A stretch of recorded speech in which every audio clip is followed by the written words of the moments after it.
Assalamualaikum warahmatullahi wabarakatuh. Alhamdulillahi rabbil alamin. Assalatu wassalamu ala asrafil anbiya'i wal mursalin Sayyidina wa maulana Muhammadin. Ashhadu an la ilaha illallahul malikul haqqul mubin wa ashhadu anna Muhammadan abduhu wa rasuluhu was-sadiqul wa'dal amin.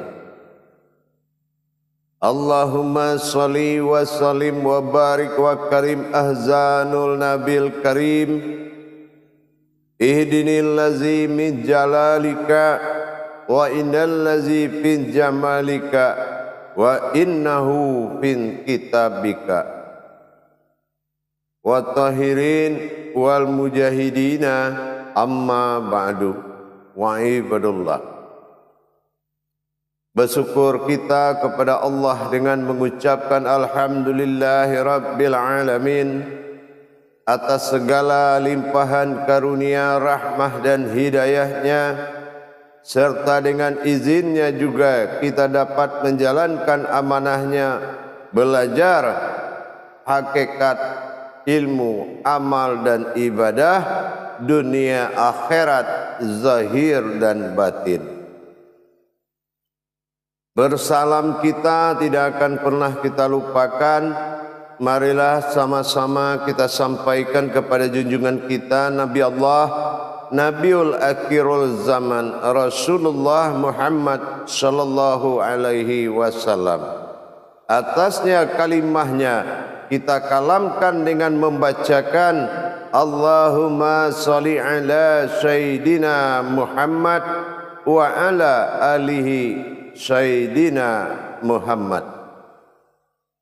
Alhamdulillah, bertemu lagi kita dengan saya Guru Mursyid Syekh Nur Muhammad Buya Irwan Maulana Al-Khalidi, Sumatera Barat, dalam rangka meningkatkan iman dan takwa kita. Tentunya kita belajar kepada apa-apa yang telah ditauhidkan kepada kita, yaitu jalan-jalan tauhid diri kepada Allah. Tentunya dalam makom Majelis Zikir Ma'rifatullah Jakarta, tayangan dalam YouTube Buya Pasaman Timur yang selalu dicintai oleh umat Islam, khusus bagi yang mencintai Allah. Dalam rangka berma'rifatullah kepada Allah, ada hal yang sangat perlu diperhatikan, yaitu yang akan menjadi topik muzakarah dan tausiah pada waktu dan kesempatan ini, yaitu mengenai 4 kodrat batin Allah yang akan meliputi diri pada maujudnya, sehingga layaklah dikatakan bahwa manusia itu adalah sifat dan kodratnya. Sebagaimana dalam tayangan, dalam tampilan yang sebelum ini kita telah pernah menyampaikan 12 kodrat hakikat yang menjadikan semua ini terjadi, asal usul daripada sifat dan zat, daripada zahir dan batin, yaitu 4 daripada nur menjadi hayatnya Allah, baik dunia maupun akhirat, dan 4 dari zatnya Allah semua akan terjadi, awal semua jadi, dan 4 batin Allah menjadikan zat dan nur semua yang bakal menjadikan semua terjadi.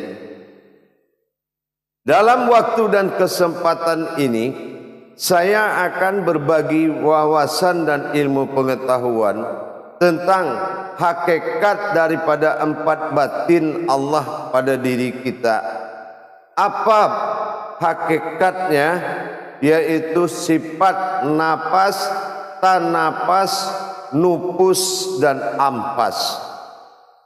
Istilah kodrat batin yang 4 ini masih dalam tahap semua penyebab wujud terjadi.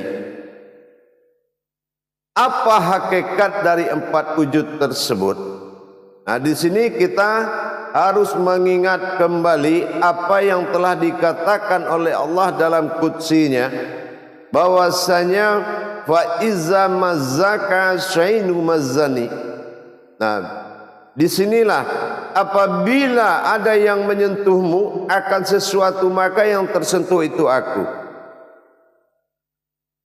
Nah, yang kedua, kembali kita mengingat daripada kodrat napas yang dimaksud tadi. Apa sebetulnya kodrat napas itu? Apakah napas ini dikatakan nyawa? Kadang-kadang ada prasangka sebagian umat kalau napas ini nyawa. Kenapa dia bilang nyawa? Kalau napas tidak ada, seorang itu dikatakan mati. Apakah iya kehidupan umat yang sangat istimewa ini disamakan dengan nyawa yang dimaksud oleh makhluk? Apa ia sama? Ini perlu kita lihat kebenarannya. Perlu kita melihat lebih dalam lagi. Allah katakan nahnu ruhani halalna badana.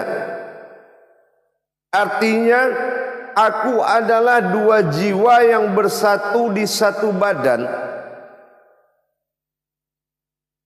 Mana badana atau badannya? Dan apa yang dikatakan halalina? Kalau kita tak paham, enggak mengerti dari maksud apa yang dikatakan kodrat, memang semua dilihat dari sisi mata zahir. Orang yang tidak bergerak, tidak bernapas itu dikatakan mati. Ini sebetulnya kalam-kalam itu hanya berlaku untuk makhluk, bukan untuk umat istimewa seperti manusia. Manusia ini adalah perwujudan Allah sebagai mawujud daripada wujudnya Allah, sebagai pembuktian adanya Allah, dititipkan amanahu amanun, atau dikatakan manusia dalam sebutan asma, dan diamanahkan kepada Bapa dalam perumpamaan misal atau alam misal, alam Bapa. Misteri Allah itu adalah manusia. Jadi kalau kita mengungkap kembali atau mentadabur dari kodrat diri kita ini, innallaha innal insanu masyakinatul wal marido. Manusia itu adalah sesuatu yang kujadikan dari rahasiaku. Tidak ada yang tahu kecuali diri dia sendiri. Nah, ini perlu sangat kita memperhatikan makna-makna yang disampaikan oleh Allah Subhanahu wa taala tadi. Makanya kita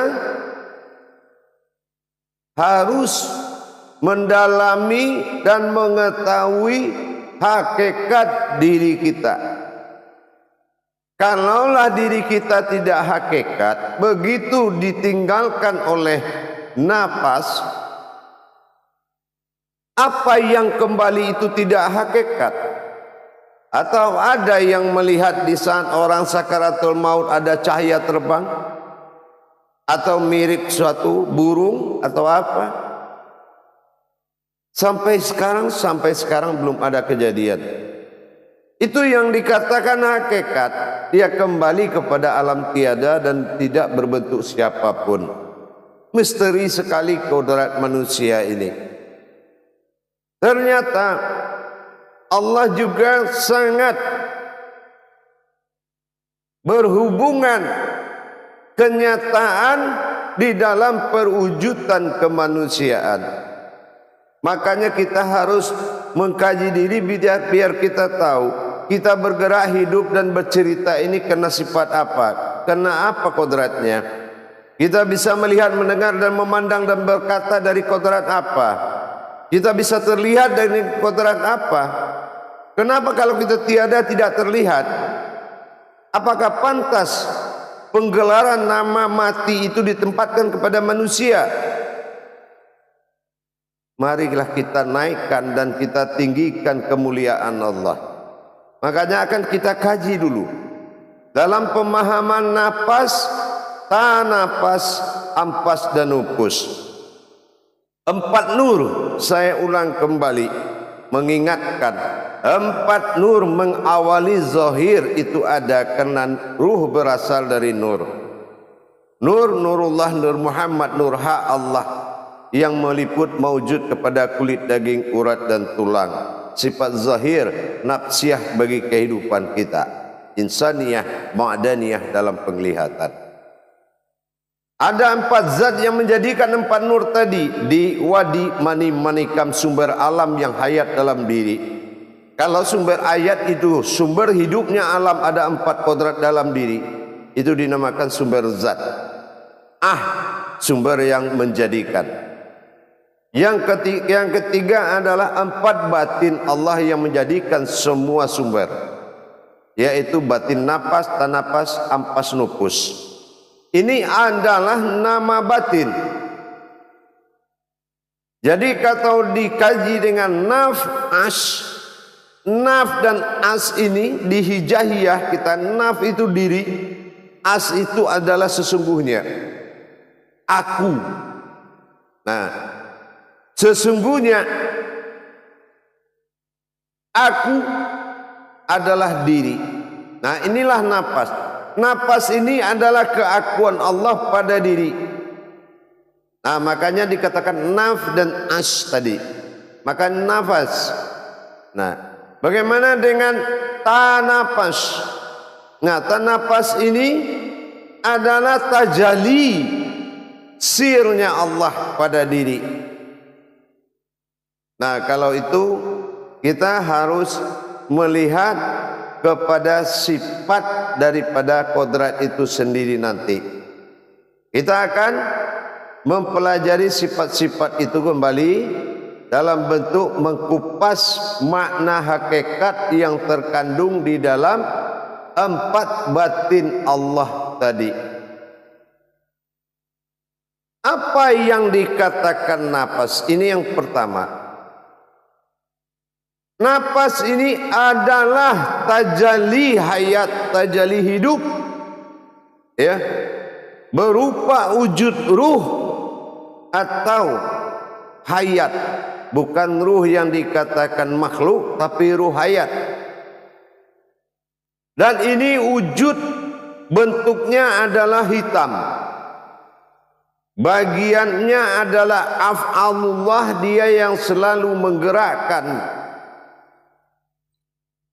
Dan ini makomnya adalah ucapan pada mulut kita. Makanya suara itu tidak terlihat atau bernama lain mutakalimun. Kalam itu mutakalimun. Kenapa? Karena nafas itu adalah wujud batin. Makanya dinamakan mutakalimun. Nah, inilah ucapan yang berkalam ini adalah batin Allah yang makomnya ma'rifat, wujud warnanya hitam. Jadi kalau kita ingin mendapatkan sir kalam itu, maka makom zikirnya la ilaha illallah. Sehingga kita mendapatkan kalam dari Allah, suara dari Allah, isyarah dan petunjuk dari Allah berupa kalam. Ini kalau kita dalamkan, kita betul dawamkan banget, insya Allah kita akan tersambung dengan sebuah suara yang sangat luar biasa kemustahilannya. Inilah wujud suara. Jadi kalau yang berkalam ini batinnya Allah, ada semua alam ini akan mengerti. Tapi kalau yang berkalam ini belum batin Allah, suara ini belum tanapas, tanapas itu belum adalah kodrat, belum kodrat yang bernama kalam atau dikatakan ucapan, maka semua tidak akan tunduk kepada suaramu. Yang kedua adalah tanafas. Tanafas ini sangat rentan kepada penciuman, ya, sangat rentan sensitif kepada penciuman. Ruhnya, wujudnya itu berbentuk warna kuning. Jadi kalau wujud warna kuning itu adalah wujud penciuman daripada sebuah nafas, itu kodratnya. Ini adalah nama batin. Kalau kita ingin merasakan sesuatu yang tercium, maka yang kuning itu akan muncul dan menceritakan dan memperlihatkan. Karena petunjuk dan isyarah Allah bisa masuk dari 4 kodrat batin tadi. Komunikasi batinnya melalui wujud warna kuning yang disebut dengan batin tanafas. Kalau kita ingin memperdalam dan mendawamkan, ingin mencium bau apapun yang kita inginkan, kedatangan malaikat, kedatangan ruh, kedatangan arwah, kedatangan hodam, kedatangan semua petunjuk Allah, itu akan bisa diterjemahkan oleh penciuman tanafas tadi. Nah, yang ketiga, dan itu kalau kita ingin memperdalam, maka kalam bermunajatnya adalah Allahu, Allahu, bukan hu Allah, Allah. Langsung sambungkan kepada hidung dengan hu-nya, penciuman Allah. Kalau datang warna kuning dan memberikan suatu pertanda penciuman, maka warna kuning akan memperlihatkan apa yang akan terjadi dan apa yang dilihat. Nah, yang ketiga yaitu mengenai anfas. Ampas. Nah, ampas ini wujud batin Allah, ya, wujud sebuah batin Allah bernama ampas. Nah, itu ya. Jadi kalau ampas ini pusatnya adalah daripada sebuah pendengaran, ya. Nah, ini adalah penyambungan daripada sebuah pendengaran. Batin Allah yang mendengar. Kalau apapun yang kita akan dengar, maka kita akan bisa mendengarkan sejauh apapun dengan batin Allah yang akan kita ingin tahu. Nah, kodrat wujudnya berwarna merah. Nah, kalau kita dawamkan dengan ibadah munajat zikirnya, maka kita akan tersambung dengan merah tersebut dan akan mendengar suara yang akan kita inginkan. Nah, ini dalam bentuk kalam munajatnya Allah, Allah. Jangan pakai hu, tapi Allah, Allah. Sampai pada masa datang warnanya merah. Nah, yang terakhir nupus, berupa nama sebuah batin Allah dalam bentuk wujud penglihatan. Nah, wujud penglihatan inilah yang kita harus memiliki sebuah hayat yang dinamakan nupus. Warnanya sangat putih. Wujud warnanya itu putih. Dia adalah bagian dari zat Allah. Dan ada pada awasnya mata atau penglihatan. baik pandangan batin semua. Nah, kalau kita dawamkan, maka warna putih akan datang dan akan memperlihatkan apa yang ingin kita lihat. Ini jarak ukuran tidak ada masalah. Nah, inilah 4 batin Allah yang akan menjadi panduan dari seluruh batin. Dan zikir dari nufus ini adalah ya hu, memberangkatkan ya, lihat kolbi, lihatlah wujud warna putih yang akan kita tatap sampai datang dengan yahu. Laksanakan seperti itu, maka kita perlahan-lahan sudah bisa mendapatkan sambungan batin oleh Allah terhadap apa yang akan kita inginkan. Adapun dampak dari yang 4 makom zikir tadi atau makom batin ini bertujuan untuk menyempurnakan 4 jalur kodrat.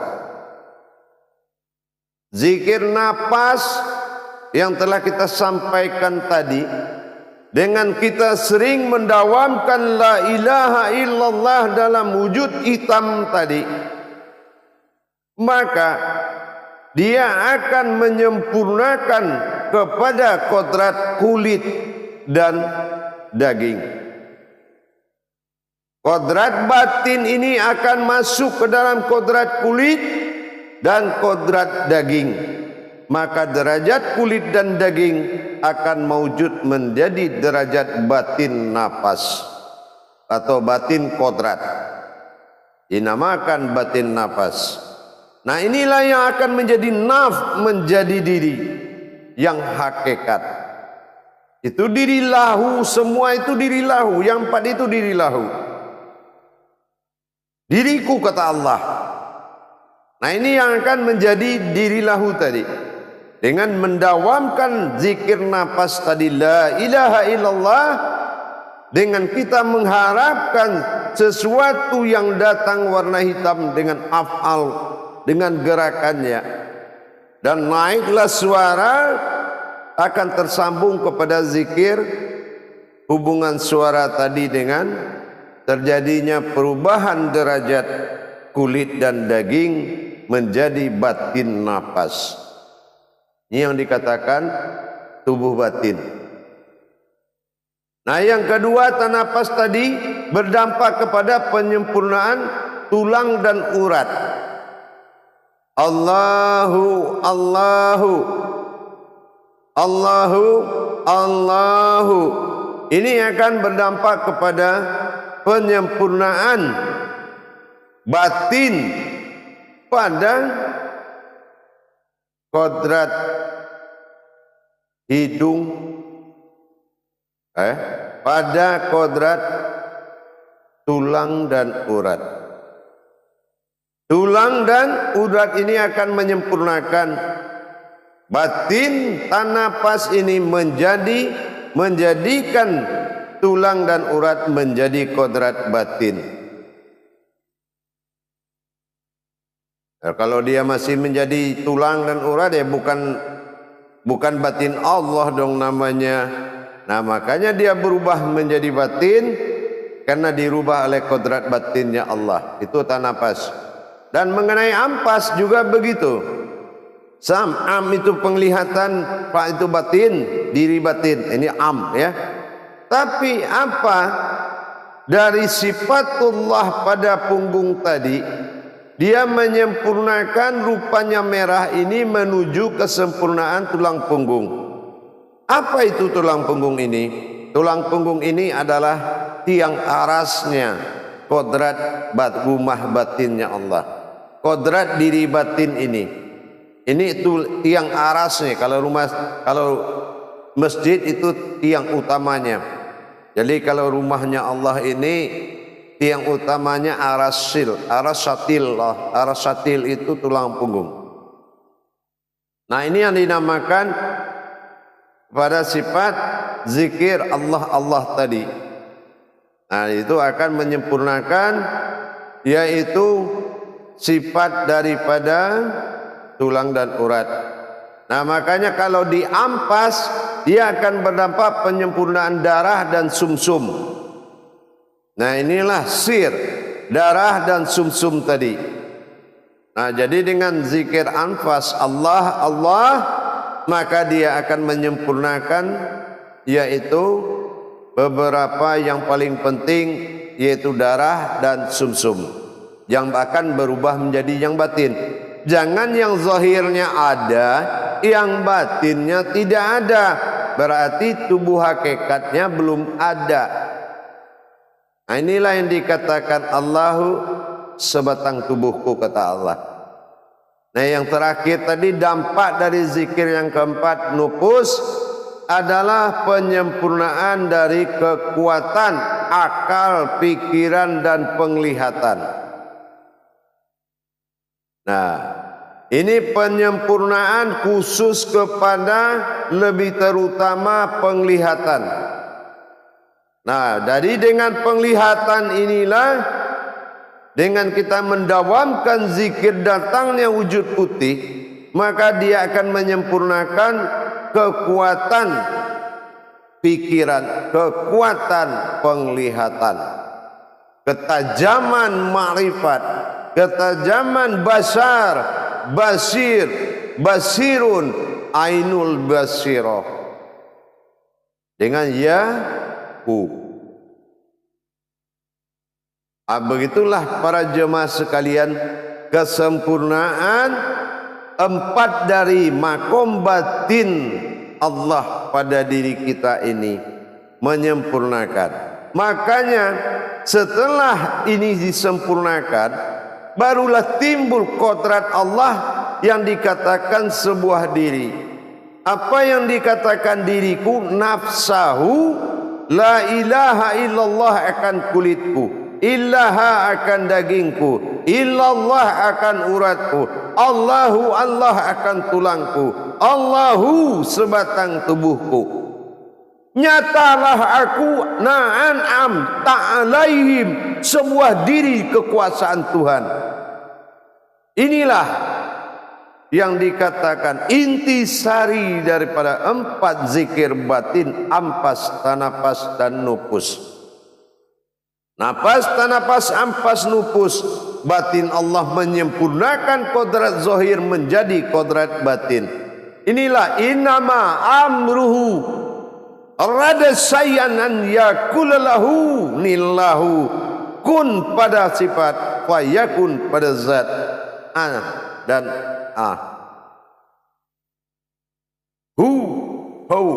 aku dia, jadi aku maka jadilah dia. Inilah beradanya, bersifatnya Allah pada sifatnya sendiri. Inilah kodrat, inilah diri, inilah naf. Barakallahu ya karim. Mari kita sama-sama meningkatkan derajat nilai kodrat diri kita, sehingga pantaslah dinamakan nahu atau husna, yang dikatakan bilangan diri.